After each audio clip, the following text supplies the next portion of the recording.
మాధవుడే, నరుడు నారాయణుడే, అహం బ్రహ్మాస్మి అనేది ధర్మగ్రంథాల సారం.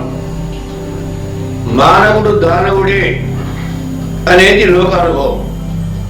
అంటే ధర్మగ్రంథాలన్నీ మానవుడిని పరమాత్మగా భావిస్తున్నారు.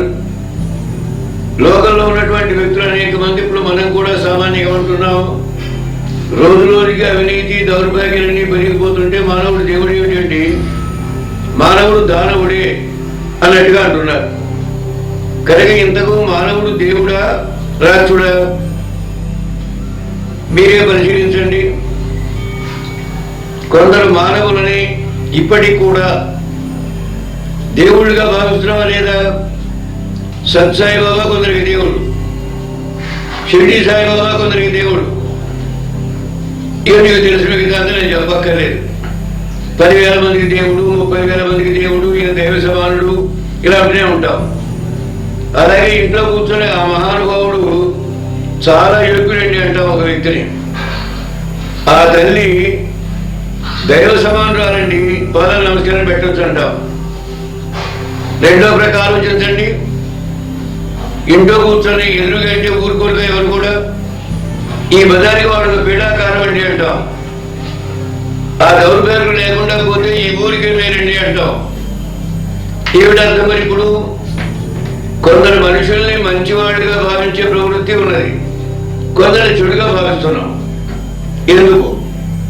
ఏమిటి కారణం? ఎందుకలా అయింది? ఎక్కువసేపు కాకుండా 2 మాటలు అంటారు.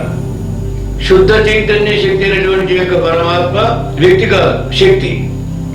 సంకల్ప మాత్రంగా విశ్వాన్ని పుట్టించి ఆకాశము, నిప్పు, నీరు, నేల, గాలి లాంటివన్నీ ఏర్పరిచి 84 లక్షల రకాల జీవరాశుల మొత్తాన్ని లోకంలోకి పంపి ఈ లోకాన్ని 2గా ఆయన చిద్విలాసం నిర్మించి, 2 అంటే అర్థం ఏంటి?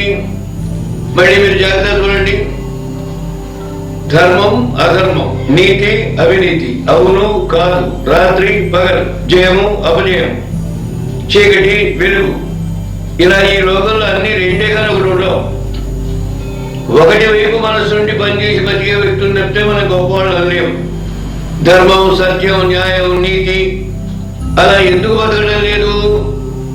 అది కావలసింది.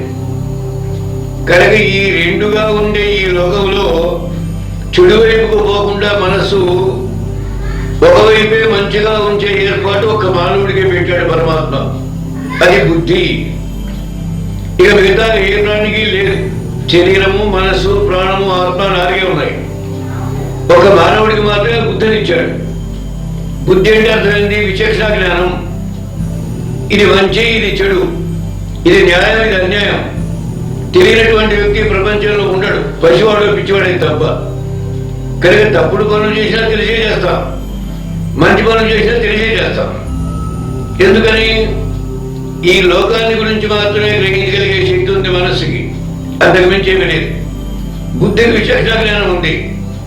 కనుక బుద్ధి కలిగినటువంటి మానవుడు ఈ లోకంలో ఏది పరిపూర్ణమైందో, ఏది కాందో, ఏది శాశ్వతమో, ఏది అశాశ్వతమో, ఏది చేయవచ్చో, ఏది చేయకూడదో స్థిరంగా గ్రహించే శక్తి ఒక బుద్ధికి ఉంది. కనుక బుద్ధిని ఉపయోగించి బ్రతకగలిగితే మానవుడు మానవోత్తముడు, మానవోత్తముడు మహాత్ముడు, మహాత్ముడు పరమాత్మగా 3 పరిణామాల్లో ప్రతి ఒక్క వ్యక్తి మానవుడు పరమాత్మ కావచ్చు.